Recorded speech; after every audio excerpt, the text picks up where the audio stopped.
and we want the fans out of their seat. We want to score goals. We want to get them, momentum on our side, and then on the flip side is when we don't have the ball is we got to be dogs. We got to be dogs about the ball, and it can't be one or two dogs. It's got to be.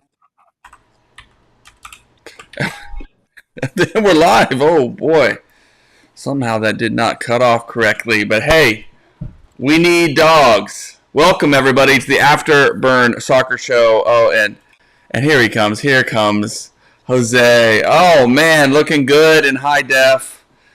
And we're all here today. We're glad to welcome back as well Colin, Mr. Couve. You can find him at Mr. Couve on Twitter.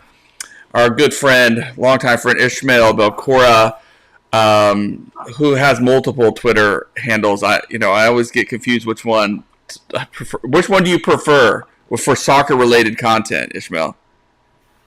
Let's go with the Ishi one. Ishi, Plano, something like that, right? Yeah. Okay. And of course, Jose Carmona at El Chico Carmona. We're here to talk. What's up, everybody? FC Dallas soccer over what has been definitely like the craziest offseason that none of us could have predicted.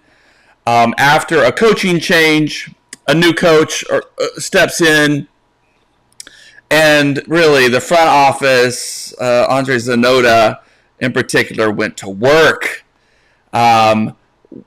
What a offseason that, again, a few of us had in our cards. And so we're here to talk about it. We're here to talk about what it means. We're here to talk about that new coach and what he's saying. You heard him at the beginning of the show there talking about he wants 11 dogs on the field for FC Dallas.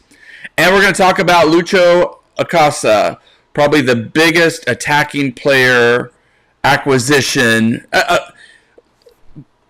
since Petar Musa, but really even maybe at another level than Petar Musa as far as his ability to create. So we have several things we're going to get into. We're going to hear from these guys.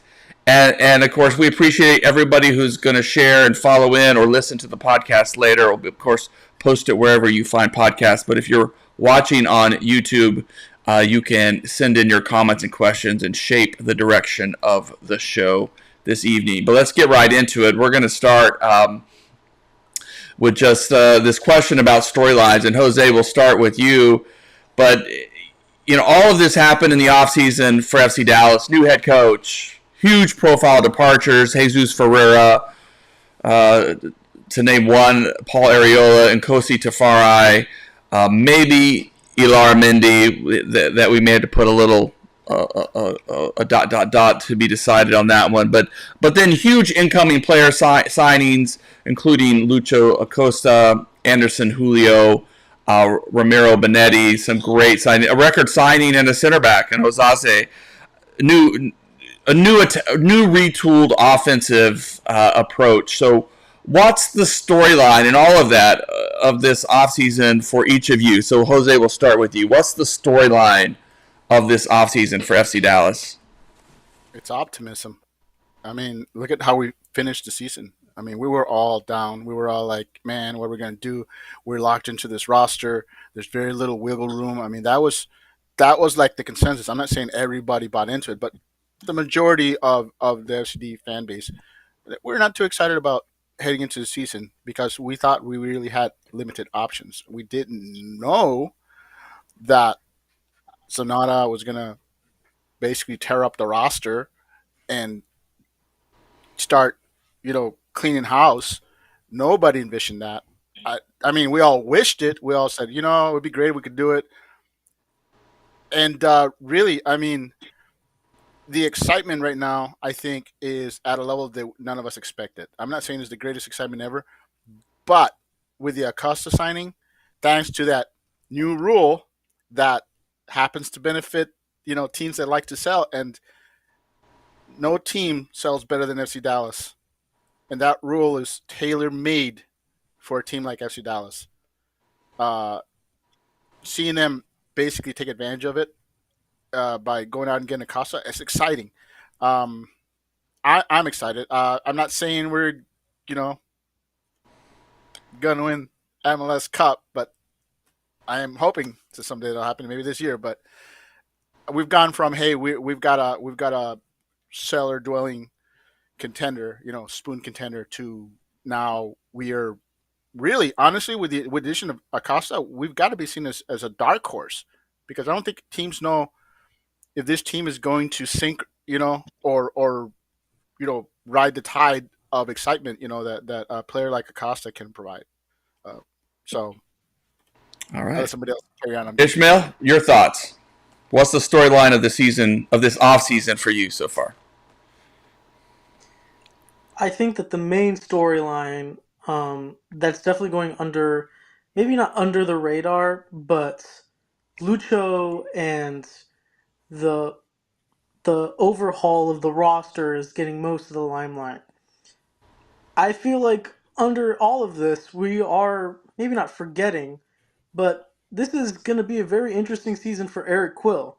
I remember how we were talking about when we were all thinking about this new coach coming in, how not only was it going to be the start of a project for the team, but it was going to be the start of effectively Eric Quill's chance. He's been talked about this being the Texan to represent this team, someone who has connections with the Hunts, not just as a coach, but as a player who's had success in North Texas SC before, who's done it at academy level, who did it pretty well at USL championship level.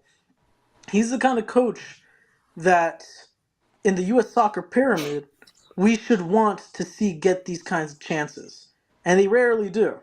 I Agree. mean, like, say what you want about some of the great coaches in this league, but a lot of them, most of them, don't come from the USL.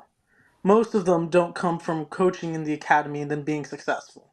I mean, FC Dallas is one of the few to actually do that with Oscar, with Lucci, and now in a different way with Eric Quill. And I think that, I mean, we are all kind of hoping that Eric Quill kind of coaches at the level that Oscar does over the level that Lucci does, but on a more broad like question is kind of how is he going to do? We kind of think we know how he's going to play, but this is a different level.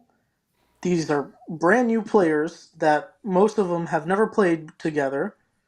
How is this going to look? And I'm kind of excited because again, given the signings that we've made and the team that we've built and Eric Quill's coaching style, this team may not be amazing from the get or even great, but they're going to be exciting. They're going to be attacking. They're going to be fun.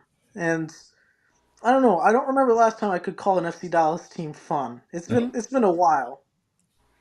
Well, I mean, it was fun if you like back passes over these past few years, But yeah, you're right. I think you make a point there. Colin, let's round it out with you. What's the story of this offseason from your vantage point for FC Dallas? Man, it's gonna be change for me. I mean, we got a lot of changes at the club. We technically Zanata got like the secret promotion, so like he's not technical director, but like a spot up. So there's technically someone underneath him that we're kind of. I mean, his name's out there, but it's escaping me right now. But we got two people working on transfers now. We're still getting some of our, European scouting from Enzo. So, and that's been evident in some of this outside of the U.S. Transfers like Ramiro and Patrickson last year. I heard he had to deal with some of that too. So it's one of those things where a lot of change happening at the club that we haven't seen in the past 2 or 3 years. The biggest thing I hear from every Dallas fan and even people that cover the team is the Hunts don't spend. Well, over the past 2 seasons, I think 2.5, 3 seasons, 6 transfer windows, we're in the top 8 in spending, like net spending in MLS. Not just, like selling and spending, like spending in MLS as a whole, we're in the top 8. That's different. We're bringing an attacking style of soccer in play. That's different. With Lucci and with Nico, it's been very defensive, technical, pass around the back, take your opportunities when they come, play the long game, play possession. Now you see it's a lot of transition, a lot of kind of, just vibes in the midfield, press the back line, balls in behind. You won't hear me screaming 18 times a match, Moose's in and behind, play the ball over the top anymore. It's a lot of change. We're bringing in MLS MVP quality players like Lucho Acosta. We're bringing in actual pacey, decently technical wingers like Julio, Leo Chu. We are changing positions for some players. Farrington's playing on the right a little bit. Legette's dropping deeper a little bit, almost into like a defensive 8 role that can push up when need to. Man, it's change. And like Ishmael touched on, it's the one of the rare times we see someone take the advantage of academy to USL League One, where he won a championship in North Texas first, then USL championship. Now he's getting his chance in the MLS like he deserves, and dog mentality. Past couple of years, I'm a very defensive minded coach myself from my U16s, and I love a 4-2-3-1 where my second DM can push up the field. And man, when I see Quill playing and coaching, it's exactly what I want from my teams. And if it goes the same way that I see my teams play at a professional level with that juice and the smarts of the game like Quill has, I'm excited for it, man. Watching that preseason game against Houston was exciting. Against Atlanta, when we didn't necessarily have our strongest 11 for more than 30 minutes, was exciting. Were we winning? No, but it was exciting, fun, and the connectivity and everything is going to come with time. And man, Lucho, you heard it here first. Lucho and Musa are going to combine for 50 goals between the both of them. All right. I'm saying it right here, right now. You heard it here first. Fire, man. That's great. I mean, and really, I think there are so many storylines to tease out of this offseason. But yes, the willingness or whatever shift happened in the front office, whether it was just an honest conversation with everyone from Dan Hunt, Clark Hunt, to Andre, to all support staff, just saying, Lucci and with Nico, we tried to embrace a particular style that we thought was going to work. Hey, it's not working. And even with Peter Luxon, who I think we all agree did what he could do to dampen a fire, put out a fire that he inherited last season. But even then, there was something about it that they still looked for something else. And so the fact that they were willing just to say, it's not just the coach, but we need to retool this roster and be open to any offer that comes in to help us open the door to the kinds of players we need to make that vision come alive. And if there is one thing I think you can criticize front office for with the way they worked with Lucci and Nico, is that maybe either they tried or they weren't able to do it, or they weren't able to give those coaches kind of the right players to pull off that vision. And so it seems like going with Quill is a guy that they love, will have a lot of connection with. They're saying, look, we've got to go in on all of this to make it work, as well as I think some of these offers that came in were just the right time to make a kind of a deal. I mean, Jesus and Paul, had been good servants, amazing players for this club, but yet, hey, can you refuse those deals when they come? You try to make it happen. So many interesting storylines, and interested to see how it's going to come out. Let's go ahead and stay with the Quill thread. Here is his little clip from the preseason conference, which I just think I've enjoyed his energy. Of course, we're going to see how his coaching experience translates to Major League Soccer. But here is that full statement we sort of opened the show with. Off of turnovers. We want to be aggressive getting the goal. We could, I'd like to score within 2 passes. And so that takes, in order to do that, it's not just traveling with 1 or 2 players, it's traveling with the entire unit.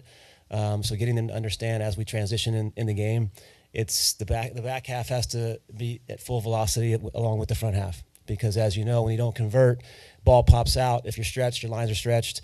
You turn yourself into a disorganized, group that will concede on the back end. So we're trying to get them to understand transitions happen as a team. They don't happen with the front 4. But the aggressiveness to play forward, even if it means giving the ball back to the opponent, because there's big pockets when opponents turn the ball over. That's when they're most opened up. And so we want to be able to exploit, their shape quickly, and we want the fans out of their seat. We want to score goals. We want to get them, momentum on our side, and then on the flip side is when we don't have the ball is we got to be dogs. We got to be dogs about the ball, and it can't be one or two dogs. It's got to be 11 thinking alike and physically giving their everything of themselves to each play, not taking plays off. That's what I talked about. 95 plus is you can't go 65% when it's a 100% moment. He wants 11 dogs on the field. Colin, you watch this team a lot. You're there at the stadium a lot. You're blowing your voice out sometimes, rooting this squad on. What does that mean to you? What does that kind of language speak to you? Speak to the depths of your soul as an FC Dallas soccer fan. Man, it means everything as an FC Dallas fan. Like this is what I've wanted for a long time. You look at 2015 to 2016 with Oscar Pereira. Those guys necessarily weren't the best. I mean, you look at Maxi Urruti, wasn't the best striker. You look at Santi Mosquera, wasn't the best winger. You look at Hernan Grana, right back. I believe he was there at that time. Wasn't the greatest right back. But they were dogs, and they fought. And that is what ultimately won us so many games, especially when it came to playoffs. Like that game against Seattle at home in 2015 when we were making that MLS Cup run. We honestly did not deserve to win that series. We played okay-ish in the first leg, but that second leg at home, we fought and fought and fought like dogs, and it won us multiple games. The dog mentality kind of came out with Luchi a little bit towards the end of his tenure. Whenever they started fighting, we didn't win games, but they started to fight and fight and fight, and they tried to keep him his job, and ultimately wasn't more successful. When this team and this club has fought like dogs, it has brought not only entertaining soccer or football, but it has also brought passion for the fan base. And FC Dallas has only grown as a fan base these past couple of years, even with a slowly declining a little bit. So you have passionate fans. You're going to have a passionate team. That could propel a team pretty far. The last time I can see that happening was in my CFC. Look at that team that won MLS Cup. Not technically the best on paper, but their fan base that showed up were passionate. The team that fought on the field were dogs. So it's one of those things, maybe we make a big, huge turnaround. That's what I'm hoping for, and that's what I see. And with the group mentality, I can see us being a very dangerous team, both physically and technically, on the pitch this season. Ishmael, what does that language speak to you tactically as you think about maybe how this might be a contrast this year, for how Quill lines this team up? Well, first off, I take exception to Colin saying Hernan Grana is only okay or good. That is MLS All-Star Hernan Grana. That's Like correct. that guy made that All-Star game. Uh, I think my main thing is, well, I think Colin touched a lot about it. Like the whole thing about, y'all remember back in 2015, 2016 when it was all about the homegrowns, right? Do y'all remember that game? I think it was against SKC where we won 3-0 with just a bunch of homegrowns. Yes, Like we sir. have no business winning that kind of game.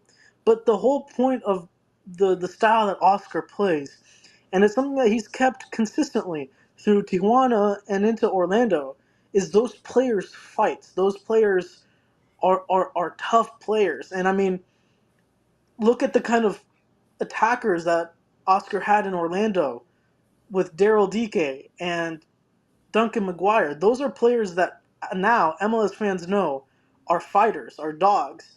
And it doesn't mean that you can only be good playing that kind of style, right? We all know that a team like Columbus was incredible that year with that first year with Wilfred Nancy. But the best versions of this team were fighters, and it doesn't just go back to Oscar. It goes back to that Chels Hyman team that made it all the way to MLS Cup. That team was weak in almost every aspect except Davi Ferreira. But that team fought. That team had spirit. That team had energy. And I think that I mean, a lot of these new players that we've put onto this team seem to show that. Again, you don't know until you see it on the field, right? And preseason doesn't mean too much. So maybe a couple players aren't to that extent, but I don't know. I see the highlights of Osazi Orhogide, and that guy just seems to just tear through attackers. Even when it means he has to step up to the halfway line to like intercept a ball, he just fights. Abubakar, Mhm. again, not the greatest player. We've seen him play in Colorado, but one of the things that we know and we've seen consistently, even when he was playing for Columbus, he fights. He's aggressive. Um, Now that has to be channeled, right? It can't just be like running around willy nilly. But that's what Eric Quill is good at. That's what he did with North Texas. That's what he did in that New Mexico series where they went like where they got the most points in the league that year. It's these players that just fight. So if Quill is able to do it a third time with a third team, we're going to see success. So Mhm. that's maybe I'm simplifying it, but that's how I view it. Jose, 100%. thoughts Well, on dogs? Well, I think you're seeing a complete massive tactic switch. I mean, Ishmael was talking about how uh, under, I think you said under Nico, where the guys were fighting, but you know they weren't getting results. That had a lot to do with they were set up to play very defensively. So yes, they were fighting, but the formations and the tactics had set them up for failure. You had a team that was basically trying to be defense, defense, defense, and then when they needed to score, they just couldn't.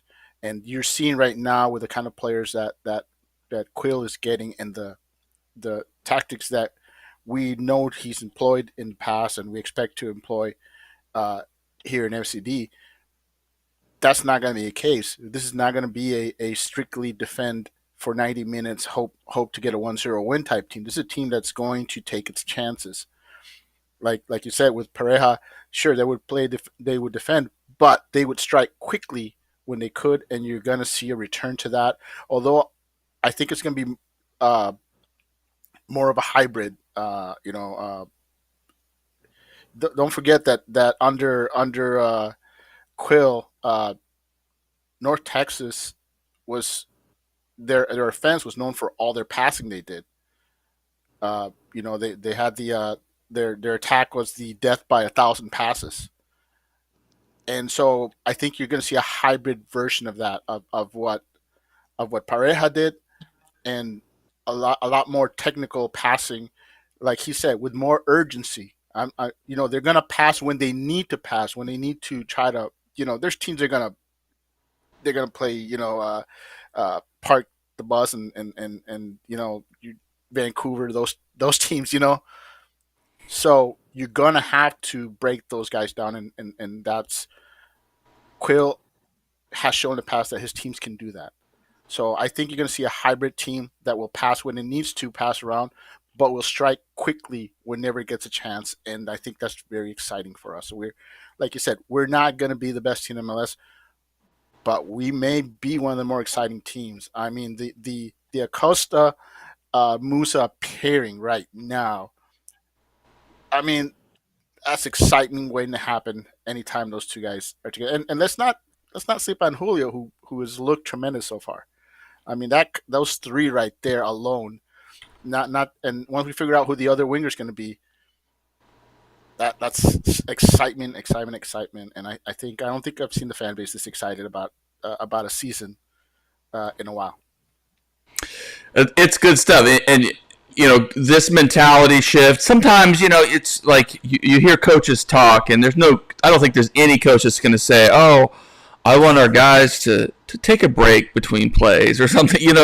No coach is going to say that. They want guys to be locked in and aggressive. So there's something that Quildo is doing here of trying to set that expectation, even though, it's going to be a work in progress. These guys are still gelling.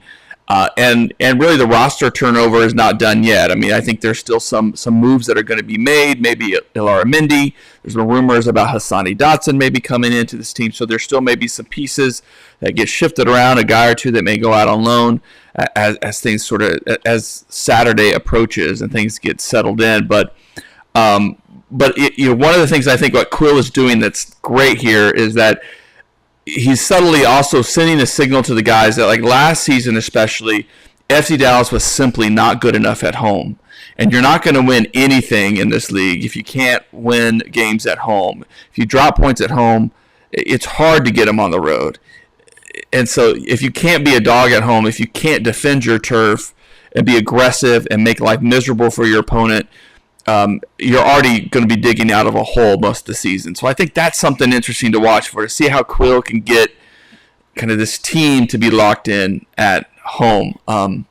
But let's keep the conversation going real quick right now, knowing that there's probably still a few moves happening on a classic schoolhouse lettering style from an A plus to an F, or if you want to do an incomplete, how would you all rate the offseason so far, the work overall of this offseason? Kuv, how would you rate it on that scale? Oh, My bad. I'm muted. I'm going to give it an A-. And the reason I give it an A- is because we obviously haven't seen it on the field yet. So we're all going based off of expectations going into the season, what needed to happen, and also player acquisitions in the roster. That's how I'm basing this and the effort. Like we were saying at the top of the show, no one expected us to completely demolish the roster pretty much and go all in. I believe Garrett sent out a tweet earlier talking about it, and there's an article posted on fcdallas.com about our departures and our arrivals. And it's like, I think it's something like 15 departures and 16 or 17 arrivals. And going through that list of departures, you have big names like Jesus Ferreira, Paul Ayola, Alan Velasco, 3 DPs, which we got to remember, Paul wasn't treated as a DP because he was bought down, but he's still on a DP contract. So we had 3 DPs leave the club. We had Eugene Ansa, which not a great player, but was a TAM player. You have homegrown players like Dante Seeley leaving the club, which, I mean, we're decent contract-sized players. You got these Nkosi Tafare, my brother, my boy. Happy that he's getting the respect he deserves in LA, though, and hopefully a new deal, which he deserves, and all the best to him. But, you look at these departures and you're thinking, okay, we were already a weak roster and we're getting rid of our, best pieces. And like we were saying, with Allen, you don't turn that down. That deal is an A+++, as many pluses as I could fit on a page type of deal. You take a player who has gotten only older, coming off an ACL tear, you finesse Boca Juniors out of a guaranteed $2.5 million profit, a 20 to 30% sell-on clause. I've heard 20 and I've seen 30. And then you also have incentives, which are pretty easy incentives to get for Allen's quality in the next 2 years to bump it up to another million or two. You don't say no to that.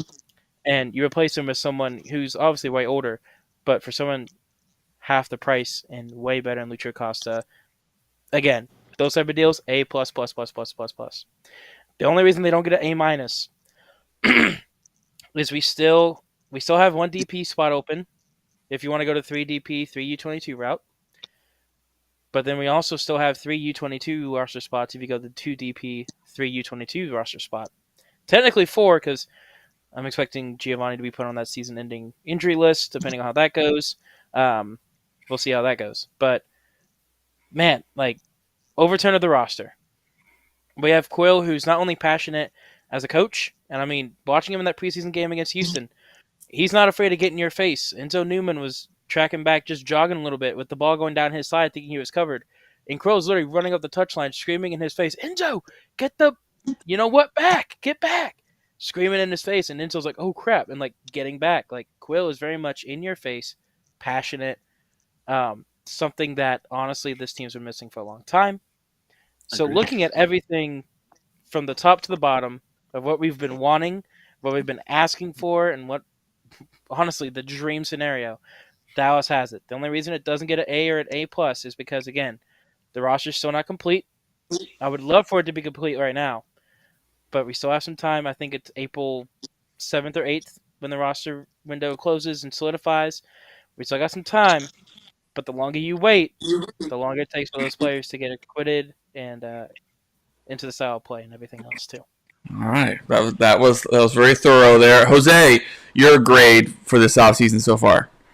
Well, I'm not gonna give him an A minus or anywhere near that. I'm gonna give him a C plus, and Ooh. I'll tell you why it's a C plus. And I'll tell you why it's a C plus because of all the players that they've lost, they've had to replace a like for like. At the end of the day, we still have the same holes we had last year. We're still missing a center back. We're still missing a number 6.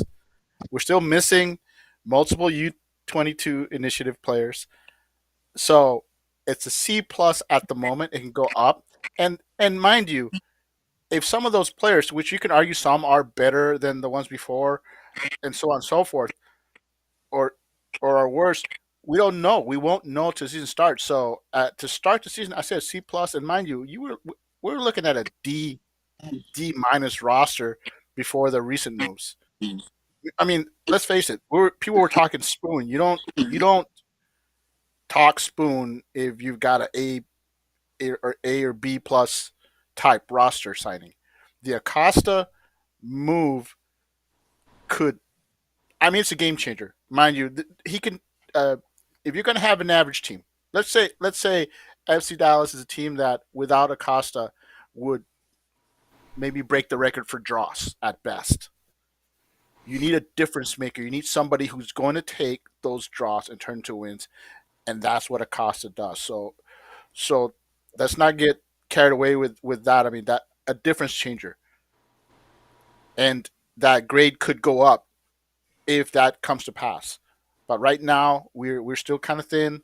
We still got a lot of holes. So I would say C plus. That I think that's fair. I think we're a team that right now is probably middle of the pack with the potential to go up or go down because let's face it, we're not a very deep team, and it won't take too many injuries, specific injuries, to really hurt us without the holes that are missing being filled.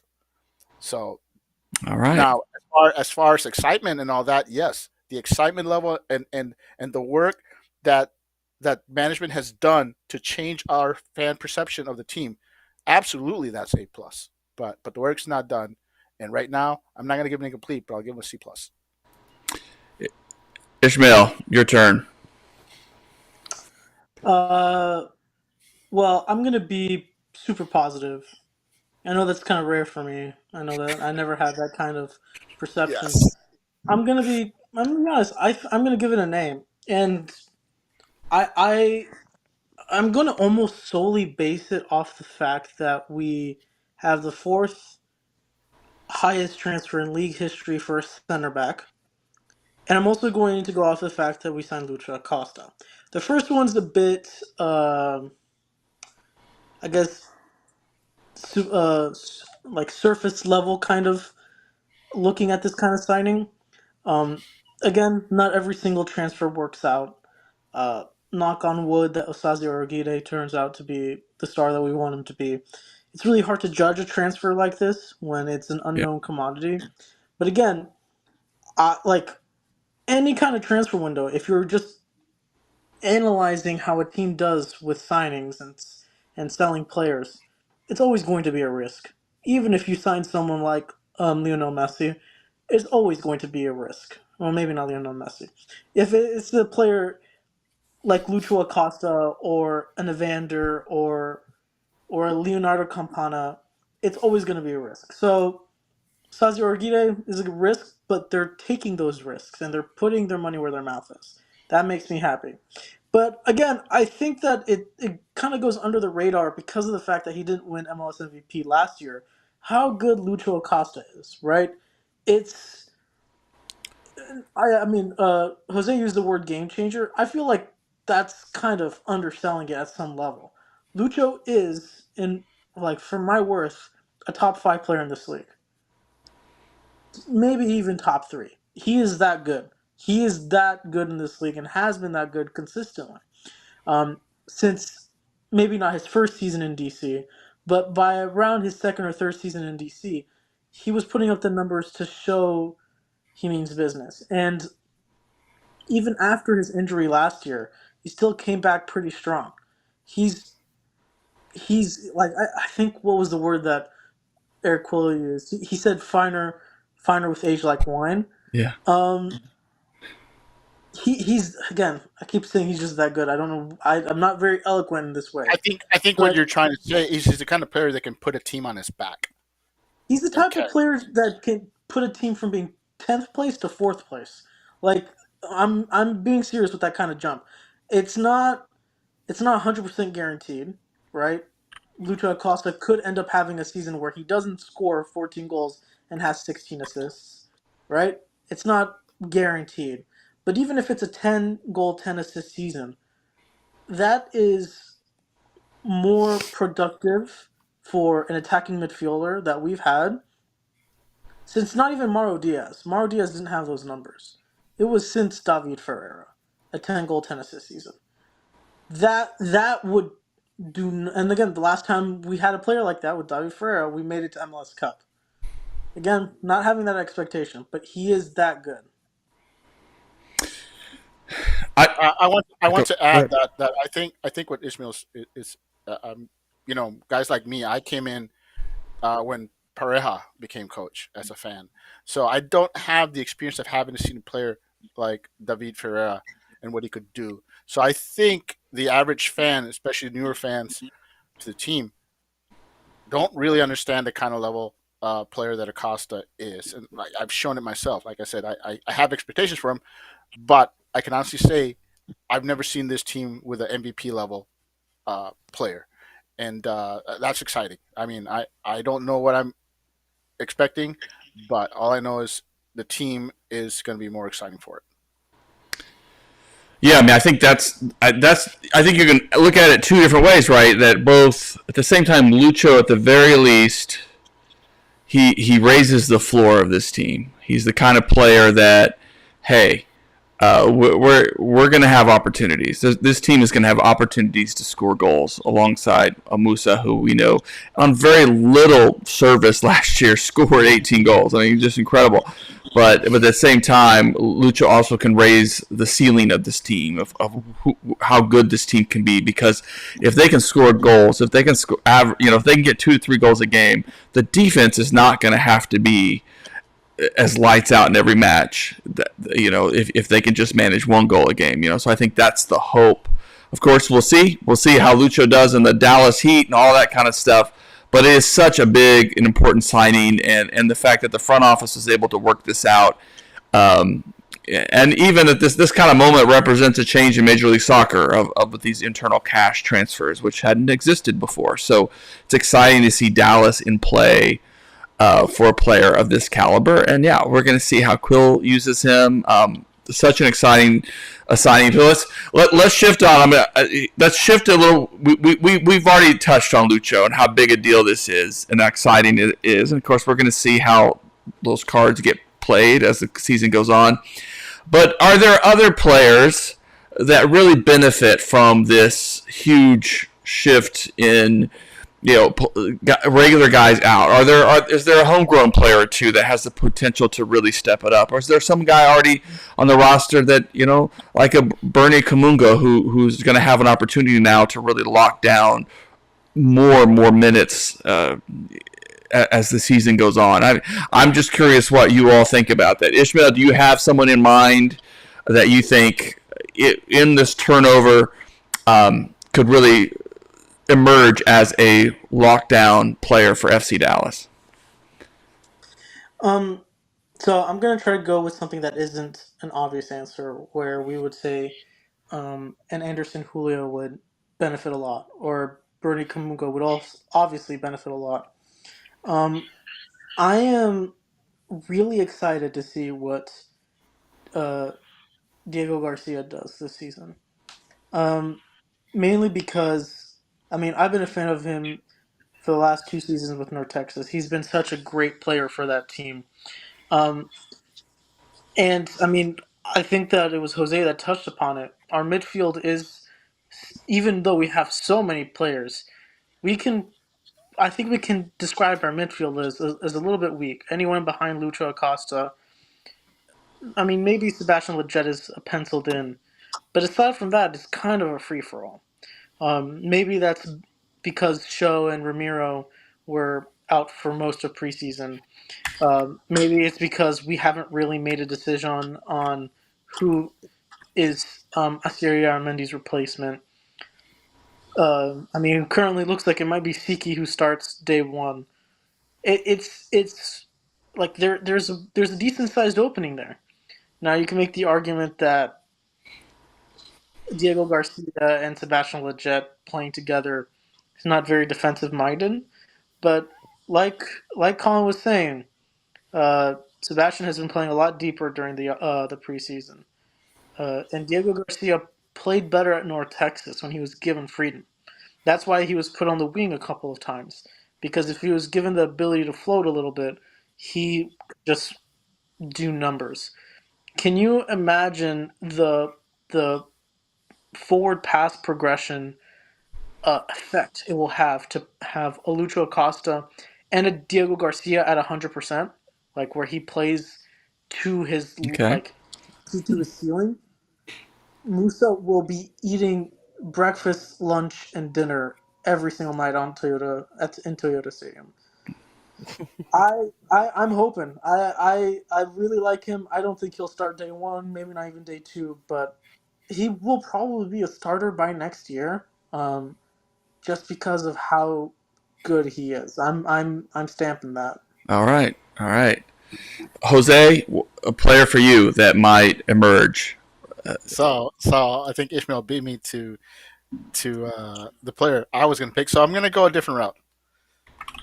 Uh, I'm going to go with Nolan Norris, simply because of his versatility and the fact that he can play multiple positions, and the fact that Quill is not afraid to play young players. Yes, I expect Diego to have a phenomenal year, but I think Norris. People forget how long he's been with this team, and I think he's been here long enough that he he's ready for a breakout. He's a young player that, unlike our previous coach, youth will not be a hindrance with Quill. If you can play, if you can show him your dog, you can give him quality minutes, you'll see the field. And I think Norris is a player that has shown flashes like any young player does. And I think he's been a professional long enough and has experience with the first team that Diego doesn't. So uh, I'm very high on both players, and I'm very high on both of them being the future of this team. Being the future for this team. But I'm saying a player that I think is going to make a giant leap on your quill is for me Nolan Norris. I mean, just based off of his yellow card record, that guy is the definition of dog. Like Yes, just based off of that. yes, not going to be a hindrance. He could be brought in just to get a yellow card. Say, hey, these guys aren't fine enough. Go out there and show them how it's done. So I think Norris is a player that I think you could see make a huge leap this year. All right. Cool. Colin, anything else you want to add? Man, so my first option in Nolan Norris was taken for me by Jose. My second option in Diego Garcia was taken away by Ishmael. I'm gonna go a different route. And I'm gonna say Pedrinho, man. Like Wow, Pedrinho last nice. year with North Texas on the right wing, like you could see the technical dribbling and the closeness of the ball. And I always wanted them to like slide him into the middle, but with that 3-4-3 we played, you saw him go centrally a little bit. But with Quill, if y'all were able to watch the Atlanta United preseason game, for example, was a good example. But man, his game against Houston in the highlights, you can tell too.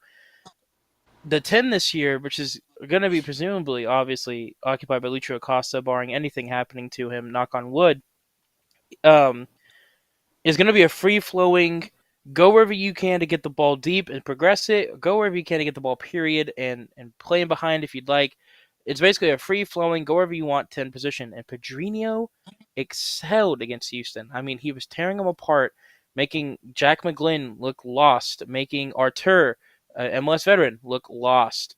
Pedrinho's one of those players which, if he can get decent minutes, even as a sub role for like a Lucho Acosta or going on the wing for like a Bernie or a Julio and being able to excel, I could see him being our next like big outbound transfer. I mean, he looked completely different as a 10 than he did on the wing for North Texas last year, and I think he has the potential to be that next big selling player for FC Dallas. Him as a super sub is going to be really interesting. Like, he's probably that player on the bench that has that X factor. He seems like the second coming of Ilsinho from Philadelphia, where he just Yeah. comes onto the field and just ruins everything that was going on. Yeah. Yeah, he had such a good season last. Yeah, and he's had a good preseason by all accounts. He's certainly gotten some minutes out there to show, and I think that's great for him to show. You know, we'll see and how all that shapes out. Whether he maybe gets a little more time with North Texas at the start of the season, but I love it. I want that kind of story. I think that's what we want to see FC Dallas do, and certainly like the departure of Jesus, the first DP homegrown player in league history, is part of FC Dallas' story. So you don't want them to go away from that, but be identifying that next player that they develop from within, who's gonna go on to bigger and better things. Well, we need to start wrapping the show up, so let's go ahead and shift to opening match this weekend. Dallas will travel down to Houston Dynamo in Houston for to kick things off. Obviously, an away match to start the season off. It kind of gives you a little cover as a team to say, hey, we don't have to have all pistons firing right away.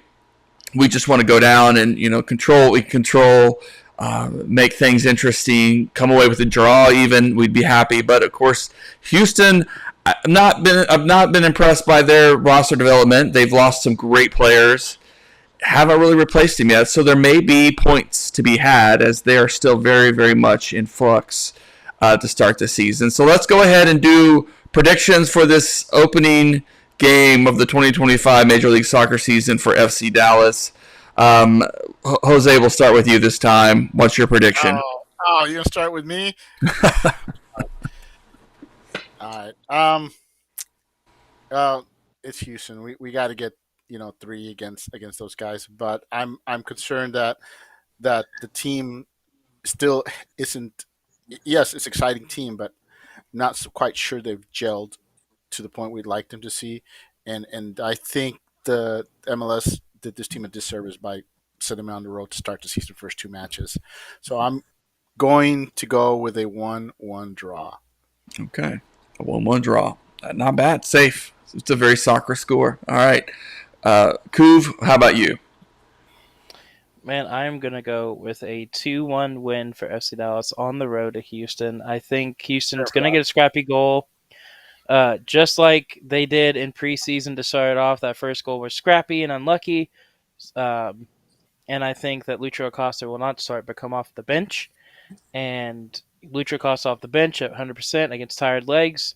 I think he either connects with Musa or Julio and gets a goal or assist himself to win the game.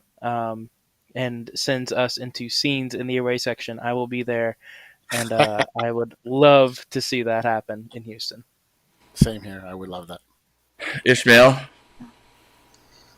Man, we were just talking about this team being a very offensive-minded team, and we're going with these 1-1, 2-1. I'm going 4-3, y'all. FC Dallas is going to win this 4-3. Like, both teams have terrible defenses. I mean, Houston probably had a better defense before they sold their best center back to Palmeiras. So both these defenses are weak, and both of these attacks. I mean, Houston's is definitely not as strong as Dallas's, but again, I feel like we keep everyone in the league has forgotten they sold it. They bought a $12 million attacking midfielder in the middle of last season, I think, who is now finally gotten a full preseason. It's going to be a 4-3 game where I'll make the prediction that Colin was saying that Lucho is going to score in the last minute after a tough 3-3 for most of the 90 minutes. All right, I love it. I'm going to go conservative and go with the 2-2 draw. I just think it's yeah, I think both teams give up unlucky goals, but in the end, it feels like another preseason match. It feels like warming things up, and we'll see glimpses of what FC Dallas can become. So I think we'll still feel pretty good despite an uneven match, a bit rusty. But yeah, this is going to be fun. It's going to be fun to see because I hope I'm wrong. I'm hoping it's a drubbing. I'm hoping Dallas gets it going. But I hope for that for every game. I want to add one final observation, though. I would like to point out that while people are not, being optimistic about our defense, I will add that sometimes a good offense is your best defense. Last year, teams were not scared to come at FC Dallas. They were not concerned that we would punish them. That if Ishmael is right and the team goes out and scores 3-4 goals, that'll change people's approach to playing FC Dallas really fast. 100%. And if they're afraid to come forward, then that's damn good defense for you. Okay. Well, hey, we kicked it off. Oh, and I threw your comment up, idiotic expert. I love the handle. You should get into sports commentary, but with that handle. But thank you so much. And yes, feeling good about the offseason, but one more center back would be good. We're with you on that. We hope to see this defense and some depth at the very least kind of come into play. Those outside back positions are pretty thin, and we do in the end we miss Sam Junka, who would have filled a lot of those kind of depth chart issues. He was such a versatile player, but hey, Anderson Julio was a good pickup for this team, so we'll see how that goes. We appreciate you guys. Julio's going to have 10 goals this season. All right. Julio's going to have 10 goals. And Noah North's going to fill Sam Junko's hole. There we go. All right. Yes. Yeah, that's great. Well, thanks, Jose. Thanks, Colin. Thanks, Ishmael. Thanks, of course, we'll be posting the audio on wherever you find podcasts. We have updated the logo and stuff, so it no longer says Big D, so look for Afterburn Soccer. And we're excited about the week ahead. Look for some other media opportunities. We'll try to post some videos and things from all the commentary that's happening and practice and things as this season gets underway. It's been what an off season, but hey, it's a new day. It's a new day for FC Dallas. All right, good night, everybody.